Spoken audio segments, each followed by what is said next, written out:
trimmer features a cutting-edge ceramic blade to reduce grooming accidents. When I tell you this is premium, I mean premium. The battery will last 90 minutes, so you can take a longer shave. The waterproof technology also allows you to groom in the shower. And one of the coolest features is the LED light, which illuminates grooming areas for a closer, more precise cut. Get 20% off and free shipping with the code Illini at manscaped.com. That's 20% off with free shipping at manscaped.com. And use code Illini. That's ILLINI. Your balls will thank you.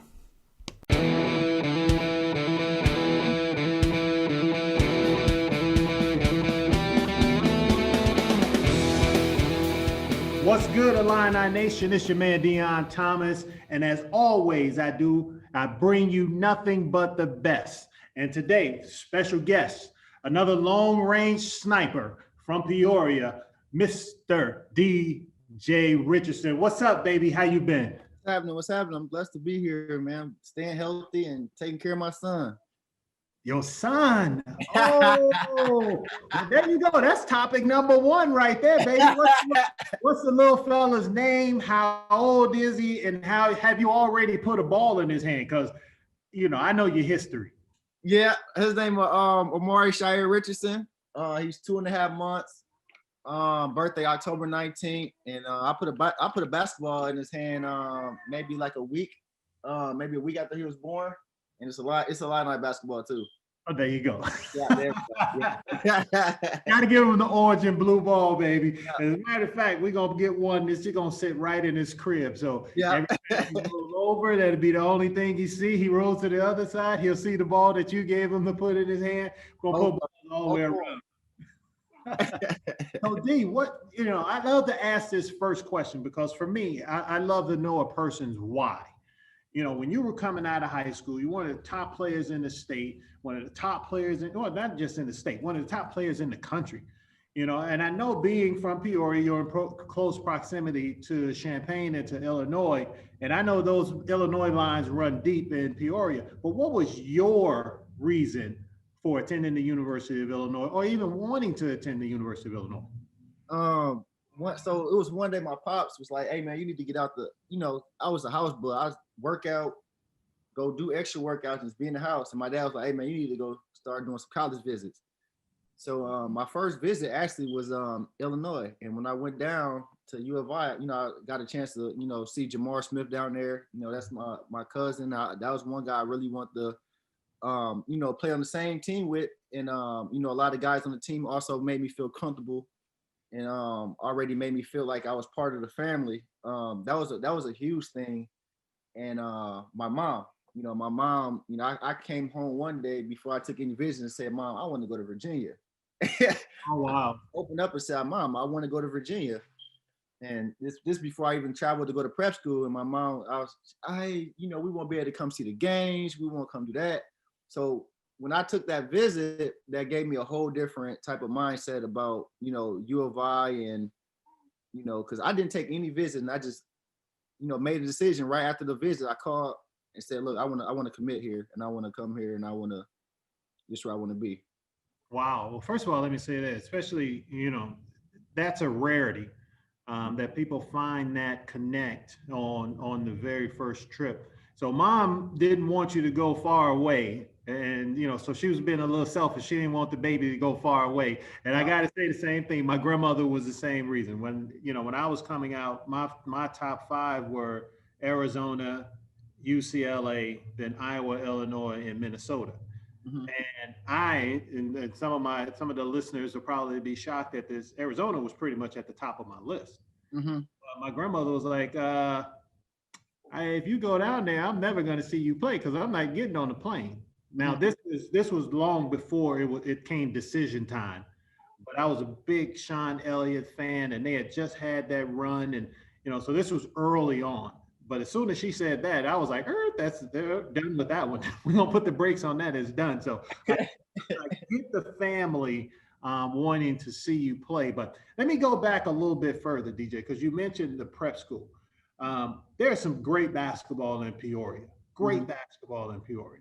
So what prompted to move to Findlay? Um, Grades. That was my main thing. I mean, I'm done now at Central. I can really just. That's why I'm gonna keep it 100% funky. Like, my grades wasn't that well, and I was leaving big time, AAU tournaments like Nike Peace Jam and things like that. To go back to prep school and to help raise my GPA. My mom called my high school and said, "Is there anything my son can do to, get his grades higher? Can he start school early, do summer school?" And one thing that they said was, with me being one of the top players in the state and one of the top players in the country, the best thing that they could offer was going to a junior college. So that's when my mom first wanted to get me out to high school that I was currently attending at the time, which was Peoria Central. It wasn't the coaching, nobody in the coaching staff that said it, but it was someone in the office that was saying maybe he can try junior college. So that's what made my mom want to get me out of there. Oh, okay. That's the main thing. So that wasn't really something that we really didn't, wasn't trying to push for. We feel that no kid should be trying to be pushed towards a junior college, especially not even if you're the not even as good in basketball or the best. I think your goal should be try to push all your students to, big colleges or whatever they want to go. That was the main thing, but that making that decision, I didn't want to go to Maine. It was a few other ones that was like on the East Coast. I wasn't really familiar with the East Coast, and Vegas is a more spot I feel comfortable going. And I talked to DeAndre Liggins as well. That's a Chicago native guy that that played out there, and he also gave me a lot of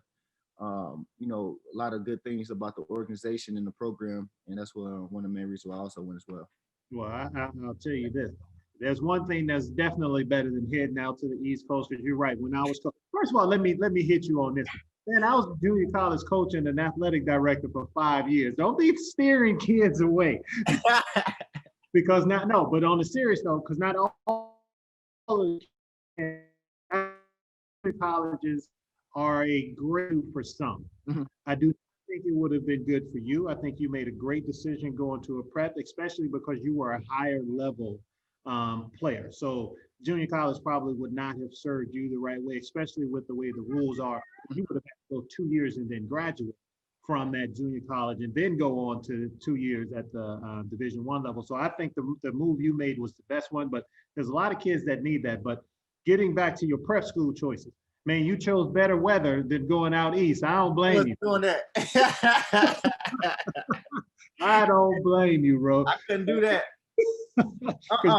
You think we get snow in the Midwest. Man, you try going up to Maine and Massachusetts, where a lot of those bigger schools, man, you'd have got the cold and you'd have had about 20 feet of snow. And I heard Oak Hill was in the middle of nowhere too. Yes. So I think you made a great decision. So you went over to Findlay. You played extremely well, bro. I actually saw you play well. It was one of the national televised games that you guys had, that they had on television on, I think it was ESPN. You were there and I watched it play. And I watched you play. Who else was? I can't remember who else was on that team, but you had some dudes on that team with you. Avery Bradley, he's played for Miami Heat. Tristan Thompson, he played for the Boston Celtics now. Corey Joseph, he played for Sacramento Kings. Victor Rudd, he played professional. He's playing professional overseas. The team was loaded. Yeah, I played overseas. The big man Carlos Lopez, he played overseas. Man, the team was loaded. We went 33-0. We had practice was up. Practice was up. I can imagine with all those dudes on the team, man. I remember. I can't remember who you guys were playing. You were playing somebody from the East Coast, and y'all smashed them. And you played really well that game. I remember you dropping at least 3 or 4 threes that game. So yeah, great move, man. So you go out to Findlay. You take your one visit to Illinois, to Champaign. Yeah, this is before. This is like my I think I committed when maybe my sophomore year. I committed my sophomore. Yep, I committed my sophomore year, and I played my whole junior year committed. And I remember the picture like it was yesterday. It was, man, I think it was the night that they put it out to the public when it was the last dance of the Chief. And that was the night that we all, they announced it. I had committed first, and then I think Brandon committed like 20 minutes later. Mm-hmm. And Bertrand and then Tyler Griffey had committed, man. I remember that process. That was the funnest process of the whole sports. This is the recruiting process. Oh, it is, man. And a lot of our listeners will not understand what that is. I mean, but they take care of you so well. They show you not just the tours around campus or in the meetings, and all of those you have to do things, but being able to connect with the coaches and being able to connect with your potential teammates Mhm. was huge, don't you think? And being in high school, getting a call from Bruce Weber or getting a call from Tom Izzo or, Yes. just, you look at these coaches, these super, one day you're gonna be thinking you're gonna be playing underneath one of these coaches, and you have these coaches that's, calling you. You like calling your phone to be able to talk to you during your recruiting process. It was different. I don't know how the recruiting process is now Mm-hmm. with a lot of the athletes, but when we played, it was a certain time period when coaches could call, and they can only call through a certain maybe 2 months, and they only get like one call out the year, out the summer, or two calls within a month, or it was some crazy type of rules that they had, but it was just a blessing being to talk on the phone with some of these coaches that you look up, and see on national TV and national championship games. Yeah, I could feel you on that. You came along after, like, when they were recruiting me, there were basically no holds barred. They could call all the time. And then and during your era, as you mentioned, they couldn't call as much. They had the dead periods, which they still have, but they had the contact periods where they could call, couldn't call. And now you can pretty much call, kids, but the NCAA still has its control over everything. But I agree with you 100%. I remember getting that call from Work them out too, huh? Huh? They can work them out now too. No, no. They can't do it. No, I thought they can work. They can. The coaches can't. But the kids could come on campus and do a workout, but it can't be. It's not supposed to be watched or attended by the coaches. Okay. They can come on campus and do some things and activate, which is great, because of course they couldn't do that when I was playing or when you were playing. That's good too. That's But good. you're right. Get those phone calls, man. I remember when John Thompson called me one day, man. You'd have thought I was. You'd have seriously thought I was one of them little girls you see on that fangirling over their favorite musician, which you might have some of this in your near future, and we'll get to talk about that in your music career as this conversation goes on. But I agree with you 100% on those interactions with these coaches, man, and what it does for the confidence and for some of these young players, man, it's huge. But you went into and you go to Finley after taking your visit and everything. You go to Finley, you step on campus your freshman year. Explain to me, how did that feel to you that now you're where you want to be after coming from Vegas? You're back home, your people get to see you, your friends get to see you, they get to watch you don the orange and blue. How did that feel to you? It was great. It was a great experience, and I was so blessed to be able to go to prep school, because that prep school gave me I think it gave me a extra edge on a lot of people in my age that was becoming freshmen. Prep school taught me a lot of different things of maturity. The high intensity type of practices that we was already having before I went to U of I. The fans was I went down early. The fans was already amazed and loved me. I was a fan favorite, I think, most of my whole career down there. I interacted with the fans. I interacted with the students. So my freshman year, before I even started playing, it was already kind of, I had an edge from prep school, and a lot of the workouts, they were hard, of course, but I already was kind of used to a lot of stuff that was going on just from playing in the prep school. So um, you know, I, and I came in with leadership. I had leadership throughout my whole career. I always been known for a leader. I came in leading. I came in, pushing. Dimitri was already one of my good friends, but I come in talking a little trash to Dimitri and open gyms and stuff, because I knew that was gonna make him, I know how Chicago players are. I know that, to get them like come on, yeah, because I don't like just going to open gyms or going to, like, even if the coaches, the coaches couldn't come, but I don't like going to these open gyms and just playing open gym if we ain't gonna get nothing out of it. So I found ways to bring energy, and Michi, with him being our best player and our one of our captain, had to, try to get up under his skin and try to get him to, uplift our team. Hey, don't worry about it. I know you on the baby duty today right now. So keep taking care of the little fella. He can talk. He can join the interview too if he want to talk. He's answering the question. That's what he's doing. Well, see, he's taking his lead. He's like, okay, I know how to answer that question now once my time comes. So, all right. So you get your freshman year. And you play, not your freshman year wasn't a typical freshman year where guys come in and don't see the floor sometimes. You came in, you were an integral part of your team all 4 years, and one of the best players to play there, of course, as we know. Tell me a little bit about your transition from a freshman and moving forward, and the things that you learned, and just how, the coaches always say, and I used to use this when I was a coach as well, is the best thing about a freshman is they become sophomores. So it's always about getting older, and it's about learning.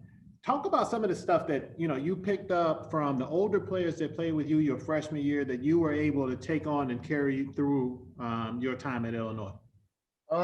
Just that leadership role, it gave me a bigger about time from my freshman year to my senior year. I developed into probably it's levels to being a leader, and I was more stopping practices. I didn't like that drill. Let's do it over, coach. Put 3 minutes back on the clock. Like, I was that type of player to be able to, grow to, I feel like by my junior year, I was able to, do that. I did it a few times to coach my freshman year, but, holding meetings, team meetings, just players only, things like that was things I was doing, after my freshman year. And I grew in a lot of things like that. Mike Davis, Dimitri, Mike Tisdale, those were like the older upperclassmen when I was a sophomore. And we had Dominique Heller that really didn't play as many minutes as a senior. So it was kind of, I more learned from being out there in the war and the players I was out there in the foxhole with. So that leadership, but to come in with that as I'm sure part of that came from, as you mentioned, your time at Finley and being able to draw on some of that. But would you say a lot of that came from, of course, your dad played ball and he did his thing. I don't know if your mom was an athlete or not, but do you think a lot of that came from just your upbringing and being able to watch them, especially knowing what your dad did and things like that? And would that help carry over into what you were bringing to Illinois? Yeah, my dad, he played ball. And he's known for being one of the top players that played in Peoria ever too. So a lot of people bring his name up. I can't go places. I see a lot, man, your dad was better than you. So it's still like, so I still hear that, of course, but I hear that a lot. But with the leadership part, I played with Darica Sim Edwards. He went to Bradley. And one of my other close friends was Paris Gully. He went to Wisconsin, Milwaukee, and we always best friends. We started off playing like Gus Mackers and 3-on-3s, and we was the only 3 out of our class that went to Division I college, and we was the ones that was pushing each other. And I think a lot of my leadership came from being, playing with those guys, and I just feel like leadership was always just built inside of me. It just I always been that vocal person. I always been that person that's not scared to call somebody out in front of everybody, because I was able to accept criticism as well.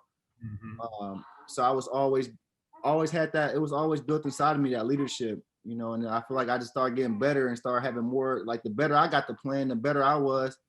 I feel like I was able to say more because the less mistakes I really made. My defensive assignment was, even as a freshman, it was kind of crazy because I was the best defender on the team. So I didn't really jump into the ball all the time. I didn't really have to jump to the ball because I'm guarding Evan Turner, so I'm guarding Diebler, one of the best, So it was fun being a leader and then having that defense assignment role because, players look up to you and they know that your role wasn't easy. Right. Okay. I could feel that. You mentioned earlier how you would stop practice every once in a while and redo a drill. I know Coach Weber, and I know Coach Weber well. So I can imagine that scratchy voice coming through. DJ, we need to run it again. What were some of the things that, when you do that, you might say? We're hearing this from a freshman. guys, we're hearing this from a freshman. So you know how Coach Weber is. Oh yeah. I love Weber. I love Weber. I love all my coaches. I tell you, I know, I've known Bruce for many years. He's one of the best people and one of the best coaches I've ever met. And of course, he's still doing his thing down there at K-State. So I'm happy. Shout out to Coach Weber on here. I know, Illinois had a lot of fans, even when he left to move on to go to coach to K-State. So you get to Illinois, man. You're pounding up points. Of course, you ended your career I think at like the 12th or 13th top scorer in the history of the university, knocking down threes all over the court. When you came to your senior year, and I actually had Corey Bradford on here one time. My boy. Yeah, and CB was telling me how he was telling me a funny story about what Jerry Hester, another Peoria boy, did, what he did to he and Sergio McLean, another Peoria great. So they walk into practice one day, and by this time you guys had oven. See, I didn't have oven when I was there, so they were in front of Huff, which is where we practice half the time. It was like, yeah, we were walking, and Jerry pulled up and was like, yeah, do y'all need a ride? And he was like, yeah, we need a ride. And Jerry said, well, the bus will be here in 10 minutes in the dead of winter in Champaign, and drove off and left him. What? Love that look on your face. What was one of the things that you did, or one of the pranks that you played on a freshman when you were a senior or an upperclassman? What did we do? That was Brandon was a prankster. Brandon was the main prankster. What was Brandon Paul, like, even like to this day, like, he funny on his Twitter. Like, Brandon always been like that. We used to leave that up. Like me and Bertrand. I mean, on a freshman, what did we do? We had like some strong group of freshmen come in. Like, we had Jay Rich, we had Jeremy Richmond, Crandall Head, Myers Leonard. Then the next year we had like Tracy Abrams, Mike Shaw. Like, these were like mature guys already. A lot of these guys was like mature, and I don't know. I don't think I did. I think Brandon Paul was really the one. I can't really think about what he did, but I know Brandon Paul was really the one known for pranking. Oh no, I might have to ask BP once I get him on here then. Yeah, I know he was the prankster. But like all friends, we even when we used to make the freshmen carry bags and different things like that. So. Oh yeah, we did that too. We did that. Yeah, I never did much along the lines of what Jerry did to those guys, like leave them out there standing. I'd have picked them up because I know how Champaign winters are, man, and they ain't nice all the time. Oh yeah. Our freshmen, we was walking from dorm to dorm. We was walking. When we got out of practice, we used to like to sit around practice and kind of like talk a little bit. But some of the upperclassmen, they was getting their stuff and was gone. We was not waiting. We was walking back to the six pack, the Scott Hall. Yep. Walking back from the oven to Scott Hall. That's so funny. I lived in Scott. I lived in Scott. Yep. It was what? I think it was 201. It was. I lived with Tom Michaels my freshman year in Scott. Mm-hmm. Scott Hall, boy, if those walls could talk. Mm-hmm. So you go through your senior year, and you have a great senior year. You guys as a team did extremely well.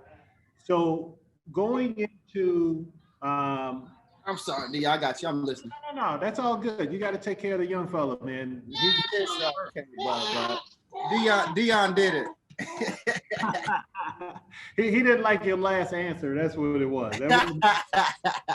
But you get to your senior year, man. You're one of the top players in Illinois history. Of course, most guys, if not all guys, have professional aspirations. I know you got invited to a couple of the camps. Yeah, I didn't shoot it. What was your thought process when that was coming to fruition for you? Because like I said, I know that's a dream for a lot of guys as they move forward in their careers. Mm-hmm. When I went down to the Portsmouth, it wasn't really the style of play that I was, used to, or for the last 4 years. So I wasn't expecting it to be how it was.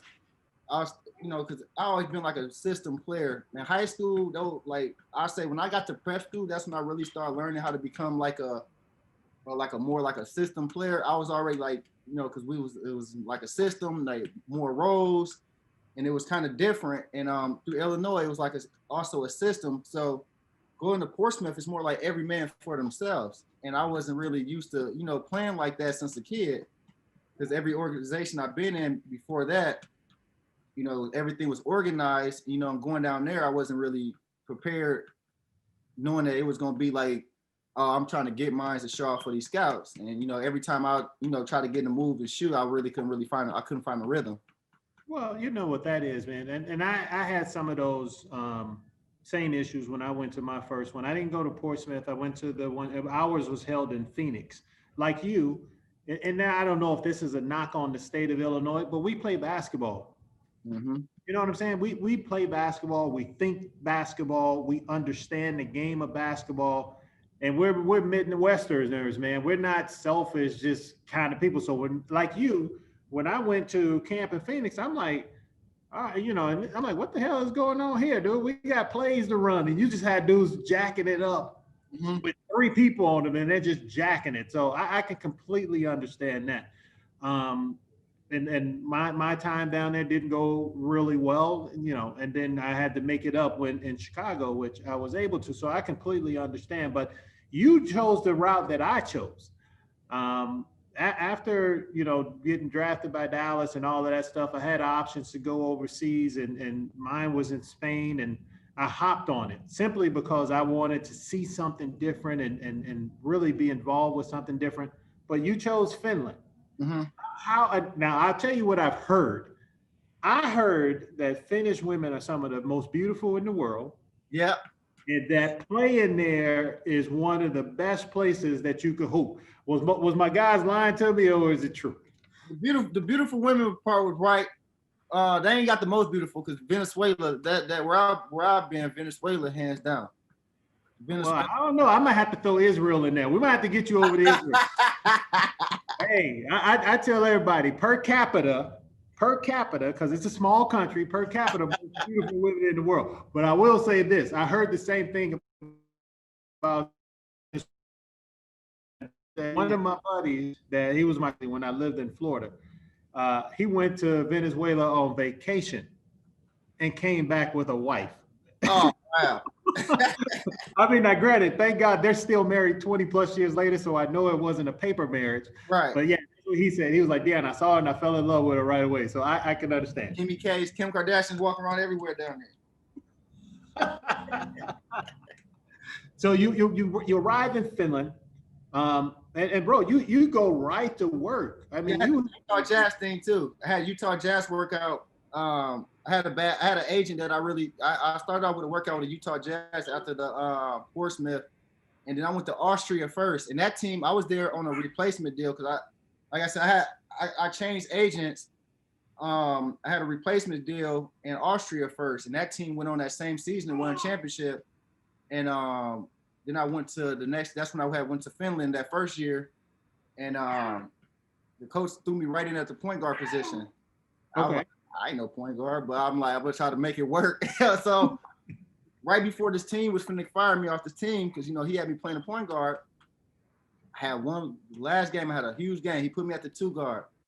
Mm-hmm. I had a big game. You know, huge game. I started playing great the rest of the season.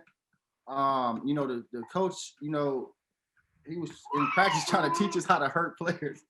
What? He was trying to teach us how to land on ankles and stuff, but it was crazy. So I had left this team, and I went to the same season. I went to Kovo, the team I won. So I finished maybe the last 3 or 4 months with this team and did the playoffs, and then I re-signed with that team for next season. Okay. So that's the season I had won. I won the 15-16 season, and I went there. Was it the 15? I went there the 14-15 season, and I won a championship, I think, the next season after that. Oh, cool. So you win the championship. I'm going to assume, you know, just knowing how it works in Europe, you were the leading scorer on your team and things like that. So were there any league honors that came with winning that championship? I got a ribbon. I also got the finals MVP. I didn't get a trophy or anything, but I got finals MVP as well. So they have they do honor the finals MVP. I made the first team, of course. I was honored for that. I was honored for that was all. I think I was I think I was all. I get it. But But yeah. no, I mean that's big time though. I mean, because a lot of guys, you know, like I know, they go over there, they can play their whole careers and never win a championship. So Mhm. to win a championship and then be recognized as the league MVP and things, man, that's huge. Yeah, the finals MVP as well. So that was a blessing too. Yeah, and the finals MVP. I mean, that's huge. So you went over, you played what was it, 5 years, 6 years? 6. 6 years. Yeah. So what did it feel like making the transition? And I asked that question because I know for me, you know, I was at the end of the ropes for me. So I was like, whew, thank God this is done.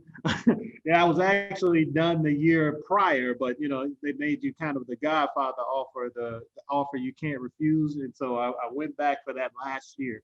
Mhm. But I was relieved that it was time to hang up. How was that transition for you?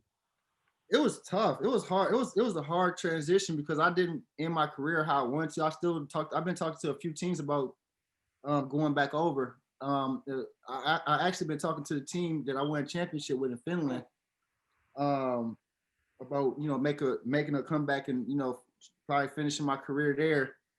Okay. But just my it was tough for me, Dion, because I had some bad experiences my last 2.5 years overseas with not getting paid from certain teams. Mm. Getting hurt. I got hurt in France. Had a two pinch nerves and a slip disc in my back, Wow. and the team was trying to make me practice, and it was just things like this that was mentally frustrating. When like I'm a type of guy, I just want to play basketball. I don't want none of the extra politics stuff. I don't want to do none of it. I just want to play. That's all I want to do is go out there and play. That's all I know.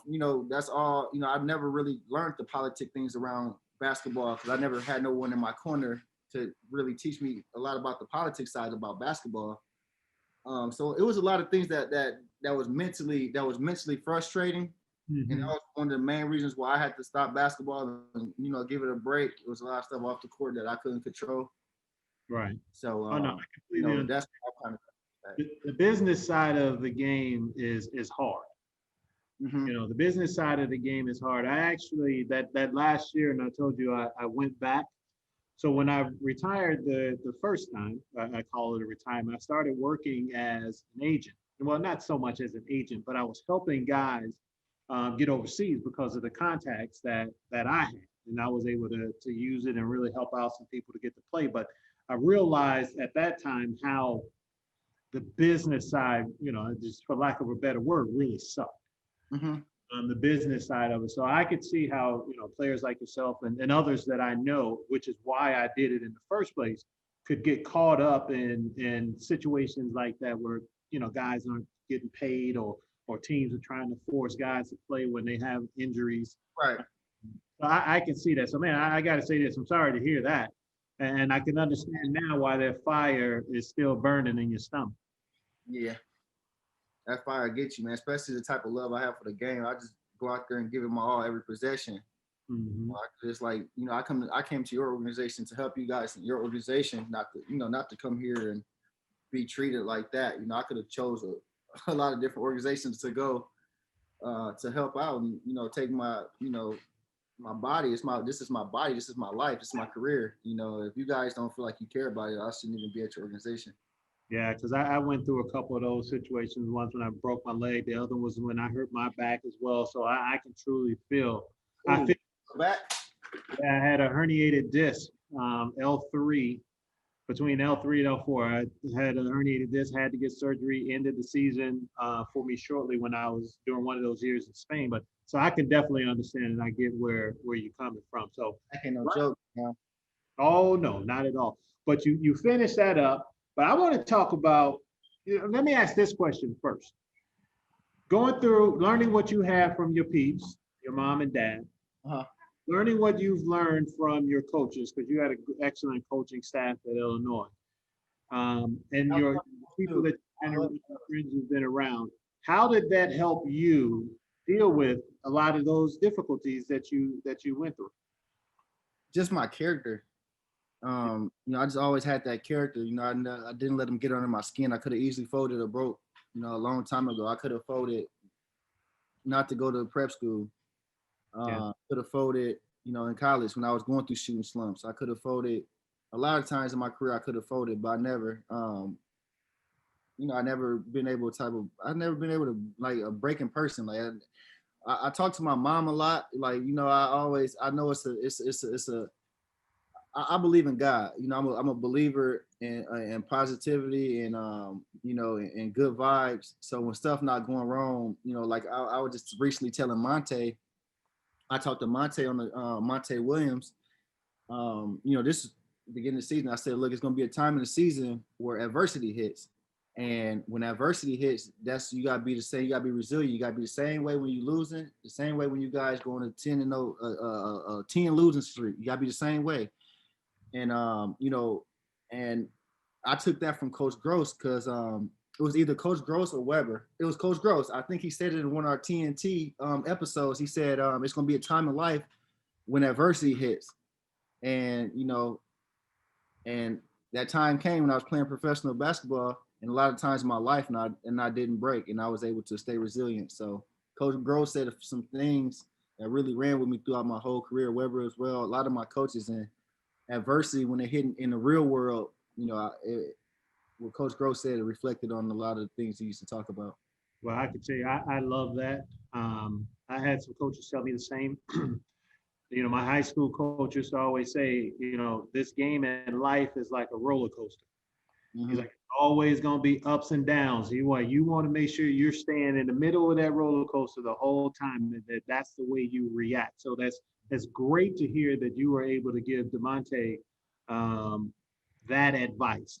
Mm-hmm. Because, just the way his career has gone, period, coming out of Peoria, being one of the top players, having that ACL tear, still being able to go on to Illinois, people having these huge expectations of him when he got in, and then his role totally shifts. And now he's back to where he is now and playing the way he is now. Shit, he's leading the nation in 3-point percentage. Who would ever, we know the work he put in, but here that is a testament to, what you just said and about character. I'm not surprised that you said that because I know the young man, that you are. And of course, most of this, you and I have a relationship, but most of the stories and the things that I know about you have come through other people, including the coaches that you played for. They all had great things to say. So it's great to hear that you didn't let it break you and that you're continuing to build off of it. And you're using your faith and all of those things to keep you afloat and keep pushing you forward. So that's excellent. Speaking of pushing you forward, big fella, you're doing something right now that not many athletes do. And I like to think that I can hold a tune. I know I hold a tune really doggone good when I'm in the shower. But you're on the cusp of really getting your singing career kicked off and going. And first of all, what got you into singing? Have you always sung? I mean, Tell me about it. What got that? Because that's not a career path that most athletes go to. I remember watching Carl Lewis trying to sing the Star Spangled Banner, man. And that was one of the worst things I had ever seen in my life. I would have run. For me, when I saw it, I was like, nah, I keep my singing to myself. What got you into singing? I mean, has this always been a passion of yours? It wasn't really a passion. I went to I always used to love music. I always been into music. When I just, when you overseas, you just have so much, it's just like if we had college basketball without class, you have so much time to sit at home, think about stuff and things that you like to do. And one day I was just, got to invest it into my laptop, the stuff for the music and stuff. And I just started messing with it. I started trying to learn it myself. And when I started learning it myself, it just became more and more fun. And at first I didn't have the confidence to really, do it in front of my mom. I showed my mom one day. I said, Mom, you like this song? Cause I don't curse in front of my mom. I respect my elders. I don't respect, I don't do that. So one day I played a song that had a few curse words in it. I was already kind of like, oh, should I show her this? So, and I'm grown at this time. I'm like 24, 25 around this. She like, I like it. I'm like, oh, let's go. That's what's having me up. Got the stamp of approval. Yeah, I got the approval from my mom. Yeah, I got it from my mom. My mom gave me a lot of my confidence in my music because, you know, I still to this day, I don't curse on my social media. I know a lot of kids that follow me. I don't, you know, I just do it off the strength of respect. I know there's, you know, my grandma followed me on certain social media, like on Facebook and stuff. So I like to always keep a professional image, and I respect my family. I represent my family. You know, my family represent me. You know, we represent each other. You know, I don't want to never leave a bad image on my family. Well, I love that, man. And it's so funny you say you don't curse in front of your mom. I'm talking to my kids. My oldest daughter's 21. My youngest is 16, soon to be 17. But we're talking one day, and my oldest lets out a curse word, and I look at her, and she was like, "Oh man, I'm sorry, Dad. I didn't mean to do that." I was like, "First of all, I understand when you're around your friends, you curse, but I you know, I'm going to ask that you not do that around Right. your mother and I." And she was like, "But Dad, I'm 21." I was like, "Okay." I was like, "I'm 49, and I still don't curse in front of my mother." For sure. So you know, and when you said, and I'm sure you'll attest to this, boy, you let one slip out. Did your mama give you that look? Like you get that mama look like, oh, but yet not even get the mama look. You do it. Yeah, I was on the phone with my mother one time, and I forgot what we were talking about, and I let out a curse word, and I froze like, oh, I'm in trouble. Yeah, my mom, she don't even, yeah, we have family functions. We can't, the people that in my family that smoke or, you know, drink, they don't, no, not around my grandma. No, no, no. Even her brothers and sisters. No, no, no. Boss lady say, no, we're not having that. But you know what? That's No. how you were raised. You mentioned it, and you use this word multiple times, and I can tell you how appreciative I am of you as a person, as a player, and how much I respect you and what you've done. And you use that word multiple times, and you can tell that that's something that has been tremendously important for your family. So, big fella, let me do this. We're gonna wrap it up here because I know we're going a little long. But I want to give you an opportunity to say anything that you want to Illini Nation and the people that are out there. The mic is yours. And what I'm gonna also ask you to do, because I have you on social media, make sure you can let the people know where you are, where they can find you, so they can hear, you know, they can listen to some of the music once you start to release it, so they're not, you know, it doesn't go unheard. But go ahead, D. The mic is yours, baby. Oh, gotta take care of the little fella first. Get him going first. All right, so look, what's up? So yeah, just, you know, one thing is just, you know, I appreciate all the Illini fans. You guys been great throughout my whole career. You know, throughout the recruiting process, the time I've been there, you know, even afterwards, you guys still do a good job of showing support on social media. My social media on Twitter, my Twitter is DJ Rich 32. My Instagram is one DJ Rich. If you want to search my music, you can type in King Rich, aka Japan.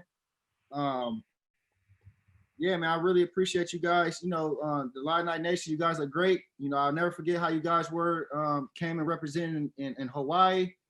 And hopefully I can chat with you guys again sometime later this year. And you know, we can talk a little bit more about the Illini season this year. And I got on Final Four. Well, I'm actually glad you said that, because that took me back to what I skipped out on.